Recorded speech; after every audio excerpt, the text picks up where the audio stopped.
Hello everyone, welcome back to my YouTube channel. Hope you are all doing well. तो देखो, आज हम discuss करने जा रहे हैं पुलिस के रिगार्डिंग क्वेश्चंस जो कि आपके प्रीवियस एग्जाम में पूछे गए हैं और आपके आने वाले एग्जाम्स में भी पूछे जा सकते हैं। तो इन क्वेश्चंस को हम डिटेल में डिस्कस करेंगे। बाकी ये हमारी क्लास 1 रहेगी। इसमें हम बेसिक जो है तो हिस्ट्री और इंग्लिश के कुछ क्वेश्चंस को यहाँ पर डिस्कस करेंगे।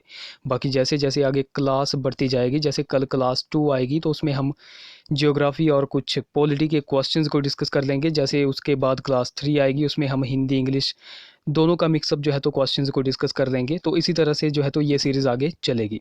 तो देखो, वीडियो को शुरू करने से पहले वीडियो को लाइक ज़रूर करें। अगर आप पहली बार हमारे चैनल पर विजिट कर रहे हो तो ज़रूर से हमारे चैनल लेट्स प्रिपेयर को सब्सक्राइब करें। बाकी देखो गाइज, आपको सिंपली क्या करना है, आपको एक कॉपी पकड़नी है और उस पर जो है तो लिखना है कि यहाँ पर आपके कितने क्वेश्चन सही होंगे व कितने गलत होंगे। बाकी लास्ट में आपको अपना स्कोर जो है तो नीचे कमेंट भी करना है। तो चलिए वीडियो को शुरू करते हैं। तो क्वेश्चन नंबर 31 से हम स्टार्ट कर रहे हैं। सो क्वेश्चन नंबर हमारा 31 है, what was the nature of Harappan economy. तो देखो, हड़प्पीय अर्थव्यवस्था की प्रकृति कैसी थी। तो देखो, आपको पता होगा हड़प्पीय हड़प्पीय सभ्यता या फिर आप कह सकते हो सिंधु घाटी सभ्यता, एक ही नाम है। तो देखो, हड़प्पीय अर्थव्यवस्था की प्रकृति कैसी थी, अर्बन। ऑप्शन बी यहाँ पर करेक्ट हो जाएगा, अर्बन थी। ओके, नगरीय सभ्यता थी। तो देखो, यहाँ से बहुत सारे क्वेश्चंस निकल कर आते हैं हड़प्पीय सभ्यता या फिर आप कह सकते हो सिंधु घाटी सभ्यता से। तो देखो, सबसे पहला क्वेश्चन यहाँ पर बेसिक सा बनता है कि सिंधु घाटी सभ्यता की खोज किसने की थी। तो आपको पता होना चाहिए, दयाराम साहनी ने जो है तो इसकी खोज की थी। और कब की थी ये भी आपको पता होना चाहिए। तो 1921 में जो है तो दयाराम साहनी ने हड़प्पा सभ्यता या फिर सिंधु घाटी सभ्यता की खोज करी थी। और एक और क्वेश्चन बनता है कि मोहनजोदड़ो की खोज किसने की थी। तो देखो, मोहनजोदड़ो की खोज की थी राखल दास बनर्जी ने। ओके, तो देखो, सिंधु घाटी सभ्यता का बंदरगाह अक्सर एग्जाम में पूछा जाता है कि सिंधु घाटी सभ्यता का बंदरगाह कौन सा था। तो आपको नोट रखना है लोथल। लोथल इसका बंदरगाह था। अच्छा, लोथल कहाँ पर पड़ता है। तो देखो, लोथल पड़ता है गुजरात में। कहाँ पर, गुजरात में पड़ता है।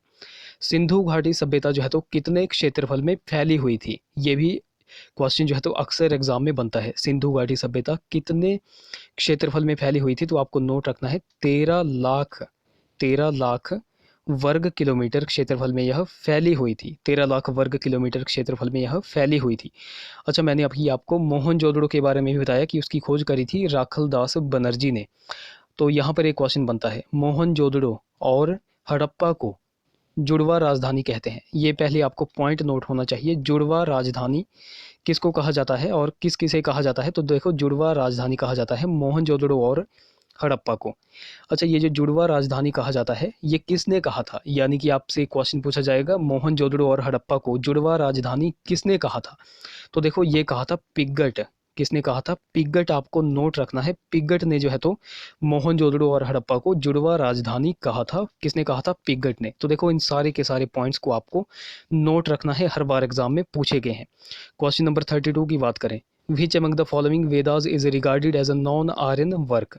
तो निम्न में से कौन सा वेद आर्यों का कार्य नहीं माना जाता है। तो देखो, कौन सा वेद आर्यों का कार्य नहीं माना जाता है। सबसे पहले तो आपको पता होना चाहिए वेद किसे कहते हैं। अगर वेद की बात करें तो देखो, वेद का हिंदी मीनिंग अगर आपसे पूछ लिया जाए तो वेद का हिंदी मीनिंग होता है ज्ञान। क्या होता है, ज्ञान।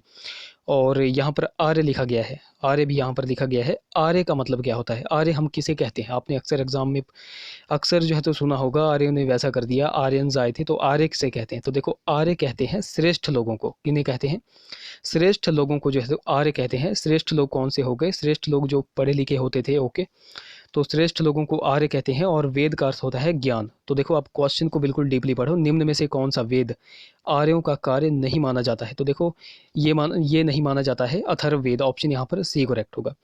देखो, 4 टोटल हमारे वेद हैं। कौन कौन से वेद हैं, ऋग्वेद, यजुर्वेद, सामवेद और अथर्ववेद, यहाँ पर ऑप्शन में ही दिए गए हैं। तो ये जो आर्यों का कार्य नहीं माना जाता था, ये था अथर्ववेद। अच्छा, अथर्ववेद में क्या लिखा गया है कि आर्य इनको नहीं मानते थे। तो देखो, अथर्ववेद में जो है तो बेसिक सा लिखा गया है। जैसे इसमें जादू टोने के बारे में बताया गया है, जादू टोने के बारे में, फिर वशीकरण के बारे में बताया गया है, विवाह के बारे में, मृत्युवादी का यह आप कह सकते हो वेद है। तो किन किन का वेद है आपको नोट रखना है। जादू टोना, वशीकरण, विवाह, मृत्यु, इन सभी का यह वेद है, अथर्ववेद।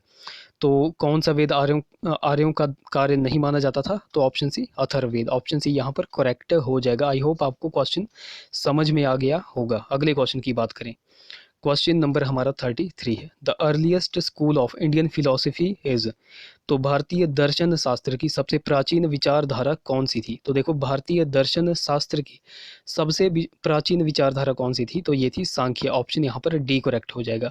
सांख्य जो थी तो भारतीय दर्शन शास्त्र की सबसे प्राचीन विचारधारा थी। देखो, सांख्य से एक क्वेश्चन अक्सर एग्जाम में बनता है, तो क्वेश्चन यहाँ से बनता है कि सांख्य दर्शन के प्रणेता किसे माना जाता है या प्रणेता कौन थे? तो देखो, सांख्य दर्शन के प्रणेता थे कपिल। कपिल आपको बिल्कुल अच्छी तरह नोट रखना है। कपिल जो थे वो सांख्य दर्शन के प्रणेता थे। यहाँ से सिर्फ यही क्वेश्चन बनता है, तो इसको आपको बिल्कुल अच्छी तरह नोट रखना है। अगले क्वेश्चन की बात करें, 34 हमारा क्वेश्चन है। Which of the following dynasties patronized Jainism, तो निम्न में से कौन सा वंश जैन धर्म का संरक्षक बना था? तो देखो, कौन सा वंश जो है तो जैन धर्म का संरक्षक बना था? तो ये बना था सातवाहन वंश, ऑप्शन यहाँ पर सी करेक्ट हो जाएगा। देखो, सातवाहन वंश की अगर बात करें तो सातवाहन से जो है तो बहुत सारे क्वेश्चंस निकल कर आते हैं। तो देखो, यहाँ पर हम उनको वन बाय वन यहाँ पर डिस्कस करेंगे। बेसिक जो है तो 3 या 4 क्वेश्चन यहाँ से अक्सर एग्जाम में पूछे जाते हैं। सबसे पहला बेसिक क्वेश्चन तो यहाँ से पूछा जाता है, सातवाहन वंश की स्थापना किसने करी थी? तो स्थापना किसने करी थी? शिमुक ने करी थी। किसने करी थी? शिमुक ने जो है तो सातवाहन वंश की स्थापना करी थी। और कब करी थी? तो 60 ईसा पूर्व में जो है तो इसने स्थापना करी थी। राजधानी देखो, इसकी अक्सर एग्जाम में पूछी जाती है कि सातवाहनों ने जो है तो अपनी प्रारंभिक राजधानी कहाँ पर स्थापित की थी? तो आपको नोट रखना है प्रतिष्ठान। प्रतिष्ठान में जो है इन्होंने अपनी प्रारंभिक राजधानी स्थापित करी थी। प्रतिष्ठान कहाँ पर पड़ता है? तो देखो, ये वर्तमान महाराष्ट्र, आप कह सकते हो महाराष्ट्र में पड़ता है। एक और क्वेश्चन यहाँ से बनता है सातवाहनों से कि किनके समय सर्वाधिक सिक्के जो है तो शीशे के चलाए गए थे? किसके चलाए गए थे? शीशे के सिक्के चलाए गए थे। तो ये सातवाहनों के समय ही चलाए गए थे। अच्छा, एक और क्वेश्चन बनता है कि ब्राह्मणों को भूमि दान देने की प्रथा किन्होंने चलाई थी? तो देखो, ब्राह्मणों को भूमि दान देने की प्रथा चलाई थी सातवाहनों ने। ओके, एक और क्वेश्चन बनता है, अजंता और एलोरा की गुफाओं का निर्माण किसने किया था? तो देखो, अजंता और एलोरा की गुफाओं का निर्माण करा था सातवाहनों ने। ओके, सातवाहनों ने जो है तो निर्माण किया था। तो इन सारे पॉइंट्स को आपको नोट रखना है। क्वेश्चन नंबर 35 की बात करें, a distinguishing feature in the carvings of modern art is the, तो मौर्य कला की नक्काशी काम का प्रसिद्ध लक्षण क्या है?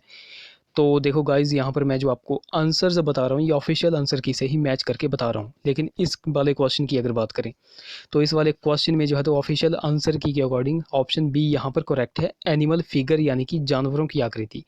अब आप क्वेश्चन को एक बार पढ़ो, मौर्य कला की नक्काशी काम का प्रसिद्ध लक्षण क्या है? जानवरों की आकृति।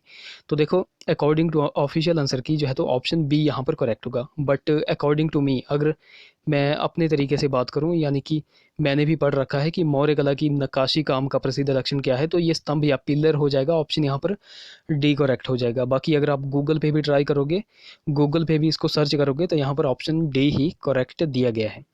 सो बाकी आप बताओ कि इसका राइट ऑप्शन क्या होगा। अगर ऑप्शन आप बी कह रहे हो तो आप जो है तो थोड़ा सा एक्सप्लेन कर देना नीचे कमेंट में कि ऑप्शन बी क्यों होगा, ताकि जो है तो और भी स्टूडेंट्स जो है तो देख सकें। ओके, अगर आप ऑप्शन बी को राइट कर रहे हो तो नीचे एक्सप्लेन जरूर करना। बाकी ऑप्शन डी ही यहाँ पर करेक्ट होगा। देखो, मौर्य कला जो थी वो इसकी विशेषताएं वैसे क्या क्या थी, तो एक तो थी पिलर्स। पिलर्स तो आपने देख लिए, ये ऑप्शन डी ही करेक्ट है, पिलर्स यानी कि खंबे। फिर इनकी कुछ और विशेषताएं भी थी, जैसे कि मूर्तियां भी बनाते थे, मूर्तियां। फिर मूर्तियों के बाद अगर बात करें तो रॉक कट आर्किटेक्चर भी यह बनाते थे, रॉक कट आर्किटेक्चर। और उसके बाद स्तूप भी आपने सुना होगा, स्तूप। अशोक ने जो है तो बहुत सारे स्तूप भी बनवाए थे, स्तूप भी आपने सुना होगा। बाकी टेराकोटा आर्ट्स भी इन्होंने जो है वो चलाया था, पत्थर की मूर्तियां भी इन्होंने बनाई थी। ओके, तो इन वाले पॉइंट्स को आपको नोट रखना है। बाकी कहीं भी मुझे जो है तो ऑप्शन बी जानवरों की आकृति नहीं मिला है। अगर आपको जो है तो लगता है कि ऑप्शन बी करेक्ट होगा तो नीचे कमेंट जरूर करें और साथ में जो है तो एक्सप्लेन जरूर करें। अगले क्वेश्चन की बात करें, क्वेश्चन नंबर 36, वृहत संहिता वॉज रिटन बाय, तो वृहत संहिता किसने लिखी थी? तो ये वराहमिहिर ने लिखी थी, ऑप्शन सी यहाँ पर करेक्ट हो जाएगा। क्वेश्चन नंबर 37 की बात करें, द पालाज ऑफ बंगाल पेट्रोनाइज्ड, तो बंगाल के पाल आचरक थे या फिर उपासक किस धर्म के थे। तो देखो उपासक ये किस धर्म के थे, तो देखो आपने देखा होगा कि बंगाल के जो पाल वंश था वो बौद्ध धर्म के उपासक थे, बौद्ध धर्म के। अब यहाँ पर आप ऑप्शंस को देखो, ऑप्शन ए यहाँ पर दिया गया है तांत्रिक बौद्ध धर्म और ऑप्शन डी दिया गया है हीनयान बौद्ध धर्म। तो यहाँ पर बताओ कि यहाँ पर कौन सा जो है तो ऑप्शन करेक्ट होगा। तो देखो गाइज HPSSA की बात करें तो यहाँ पर HPSSA भी ऐसे क्वेश्चंस अक्सर एग्जाम में पूछता है और ये थोड़े डिफ़िकल्ट भी हैं, बाकी आपने भी ये नहीं देखे होंगे। तो देखो बंगाल के पाल आचरक थे यानी कि पाल वंश जो थे वो किस धर्म को मानते थे, बौद्ध धर्म को। और अगर बौद्ध धर्म में बात करें तो ये तांत्रिक बौद्ध धर्म को मानते थे, यहाँ पर ऑप्शन ए करेक्ट होगा, तांत्रिक बौद्ध धर्म को यह मानते थे। ओके, पाल वंश की अगर बात करें, बंगाल के पाल वंश की अगर बात करें तो पाल वंश की स्थापना किसने करी थी, ये वाला क्वेश्चन अक्सर एग्जाम में पूछा जाता है। तो गोपाल ने जो है तो पाल वंश की स्थापना करी थी। कब करी थी, 750 ईस्वी में जो है तो इसने स्थापना करी थी। राजधानी देखो इसकी अक्सर एग्जाम में पूछी जाती है कि बंगाल के पाल वंश की राजधानी कौन सी थी, तो राजधानी थी मुंगेर। राजधानी कौन सी थी, मुंगेर थी इनकी। ओके, बाकी यह बौद्ध धर्म के अनुयायी थे और बौद्ध धर्म में भी किन के अनुयायी थे, तांत्रिक बौद्ध धर्म। ऑप्शन यहाँ पर ए करेक्ट हो जाएगा। 38 क्वेश्चन की बात करें, Humayun was defeated by Sher Shah at Chausa near Buxar in the year, तो किस वर्ष शेर शाह सूरी ने हुमायूं को बक्सर के पास चौसा में पराजित किया था। तो देखो यहाँ पर सीधा सा आपके पास क्वेश्चन पूछा गया है कि चौसा का युद्ध कब हुआ था, चौसा का युद्ध कब हुआ था। तो देखो चौसा का युद्ध हुआ था 1539 में। ऑप्शन यहाँ पर बी करेक्ट हो जाएगा, यानी कि किस वर्ष में शेर शाह सूरी ने हुमायूं को बक्सर के पास चौसा में पराजित किया था, तो 1539 में पराजित किया था। ऑप्शन बी यहाँ पर करेक्ट हो जाएगा। तो देखो एक तो ये हो गया चौसा का युद्ध, एक और युद्ध यहाँ पर पूछा जाता है इन्हीं दोनों के बीच में, कौन सा, कन्नौज या फिर बिलग्राम का युद्ध। कन्नौज या फिर बिलग्राम का युद्ध कब हुआ था, तो देखो ये हुआ था 1540 में। कब हुआ था, 1540 में। और शेर शाह सूरी ने जो है तो हुमायूं को ऐसे हराया था कि हुमायूं जो है तो विवश हो गया था भारत से भागने को, और भारत से भागकर वह कहाँ पर गया था, तो देखो भारत से भागकर वह सिंध प्रदेश में चला गया था। सिंध प्रदेश कौन सा था, तो देखो आप वर्तमान में कह सकते हो, वर्तमान वह ईरान साइड चला गया था। तो देखो इतना पावरफुल था शेर शाह सूरी। शेर शाह सूरी ने किसको डिफीट किया था, तो हुमायूं को डिफीट किया था। और दो मैंने आपको जो है तो युद्ध बता दिए, पहला चौसा का युद्ध कब हुआ था 1539, और दूसरा कन्नौज या फिर बिलग्राम का युद्ध 1540। इन दोनों को आपको नोट रखना है, बहुत बार एग्जाम में पूछे गए हैं। 39 क्वेश्चन की बात करें, which of the following sealed the fate of the French in India, तो निम्न में से किसने भारत में फ्रांस का भविष्य तय किया था। तो देखो किसने भारत में फ्रांस का भविष्य तय किया था, यानी कि किस युद्ध ने, तो ये बैटल ऑफ वांडीवाश, यानी कि वांदीवास के युद्ध ने जो है तो फ्रांस का भविष्य तय किया था भारत में। ऑप्शन यहाँ पर सी करेक्ट हो जाएगा। तो देखो यहाँ से सीधा सा क्वेश्चन बनता है, वांडीवास का युद्ध कब हुआ था, तो देखो वांडीवास का युद्ध हुआ था 22 जनवरी 1760 में जो है तो वांडीवास का युद्ध हुआ था। अच्छा, आपके माइंड में एक क्वेश्चन बन रहा होगा कि वांडीवास का युद्ध एक तो फ्रांस के मध्य हुआ था और किसके मध्य हुआ था, देखो फ्रांस और ब्रिटिश के मध्य यह हुआ था, फ्रांस और ब्रिटिश के मध्य। और एक और पॉइंट आपके माइंड में आ रहा होगा कि इनमें से फिर जीत किसकी हुई होगी, तो ऑब्वियसली ब्रिटिश जो है तो जीत गए थे। ऑप्शन तो देखो 39 क्वेश्चन का ऑप्शन सी करेक्ट होगा, वांडीवास का युद्ध। ओके, अगले क्वेश्चन की बात करें, क्वेश्चन नंबर हमारा 40 है। What was the Mahal in the Mahalwari system, तो महालवाड़ी प्रथा में महाल क्या था, तो देखो महालवाड़ी प्रथा में महाल क्या था, संपत्ति। ऑप्शन सी करेक्ट हो जाएगा, ऑप्शन सी करेक्ट हो जाएगा। तो देखो गाइज ये हमने कुछ हिस्ट्री के क्वेश्चंस यहाँ पर डिस्कस करे, तो चलिए अब हम इंग्लिश के थोड़े से क्वेश्चन डिस्कस कर लेते हैं। तो इंग्लिश के क्वेश्चंस में देखो क्वेश्चन नंबर 81 से लेकर के 85 तक आपके पास यहाँ पर पूरा का पूरा यहाँ पर देखो सेंटेंस दिया गया होगा। तो यहाँ पर ऑप्शन दी गई होगी, option A, option B, option C और ऑप्शन डी। तो यहाँ पर जो है तो किस वाले ऑप्शन में एरर है ये आपको बताना है, कहाँ पर किस ऑप्शन में जो है तो कौन सा ऑप्शन गलत है। ओके, ये आपको बताना है। तो चलिए स्टार्ट करते हैं क्वेश्चन नंबर 81 से। क्वेश्चन नंबर 81 है, it is too long a journey to make in one day, और ऑप्शन डी है नो एरर। तो आपको बताना है कि किस में एरर है और किस में एरर नहीं है। तो देखो 81 की बात करें तो 81 में ऑप्शन डी करेक्ट होगा, क्योंकि इस सेंटेंस में जो है तो कोई भी एरर नहीं है, तो यहाँ पर ऑप्शन डी करेक्ट होगा, नो एरर। ओके, अगले क्वेश्चन की बात करें, question number 82, he is the most ablest man of the town, और ऑप्शन डी है नो एरर। तो देखो आपको बताना है कि यहाँ पर ऑप्शन कौन सा करेक्ट हो जाएगा। तो देखो यहाँ पर ऑप्शन होगा करेक्ट, ऑप्शन बी यहाँ पर करेक्ट हो जाएगा। ऑप्शन बी में जो है तो एरर है, और यहाँ पर एरर किस में है, तो देखो मैं आपको बता दूँ, यहाँ पर लिखा गया है द मोस्ट। द मोस्ट की जगह यहाँ पर आएगा ए यहाँ पर आएगा। तो पूरा सेंटेंस क्या बनेगा फिर, he is a ablest man of the town, he is a ablest man of the town. Okay, option B यहाँ पर करेक्ट हो जाएगा। 83 क्वेश्चन की बात करें, सो 83 है all his family members are settled in Europe, और ऑप्शन डी है नो एरर। तो देखो आपको बताना है कौन सा एरर, कौन से में जो है तो एरर है। तो देखो यहाँ पर ऑप्शन बी में जो है तो एरर है, ऑप्शन बी में। अच्छा, ऑप्शन बी यहाँ पर पूरा का पूरा यहाँ पर गलत दिया गया है। ओके, गलत दिया गया है, तो यहाँ पर क्या होना चाहिए, तो देखो यहाँ पर होना चाहिए all the members all the members of his family, all the members of his family. तो देखो आप पूरा सेंटेंस को पढ़ो, तो पूरा सेंटेंस यहाँ पर पढ़ा जाएगा, all the members of his family are settled in Europe. So यहाँ पर क्या होगा, ऑप्शन बी यहाँ पर करेक्ट हो जाएगा। 84 क्वेश्चन की बात करें, he has written an autobiography of his father, और ऑप्शन डी है नो एरर। तो देखो यहाँ पर ऑप्शन बी यहाँ पर करेक्ट हो जाएगा। यहाँ पर जो है तो एरर है एन ऑटोबायोग्राफी में। तो देखो अगर आपको पता है तो नीचे कमेंट करो, मैं आपका कमेंट यहाँ पर देखना चाहता हूँ कि यहाँ पर क्या आएगा। ओके, कमेंट ज़रूर करना।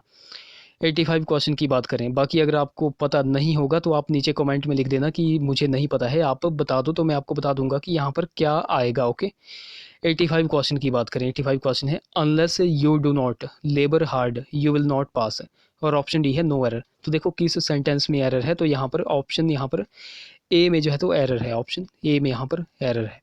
ऑप्शन ए में कहाँ पर एरर है, तो यहाँ पर लिखा गया है अनलेस।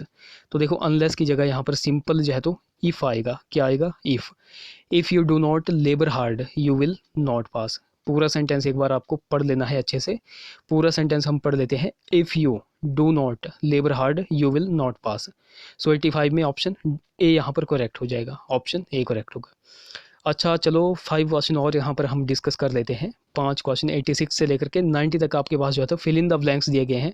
सो आपको बताना है कि कौन सा फिल इन द ब्लैंक्स यहाँ पर करेक्ट बैठेगा। ओके, सो क्वेश्चन नंबर हमारा 86 है, the robbers set upon the defenceless camp, option D यहाँ पर करेक्ट होगा। 87 क्वेश्चन की बात करें, you will be cured of this disease at the earliest, option यहाँ पर बी करेक्ट होगा। 88 क्वेश्चन की बात करें, he had left her in the lurch, option B यहाँ पर करेक्ट हो जाएगा।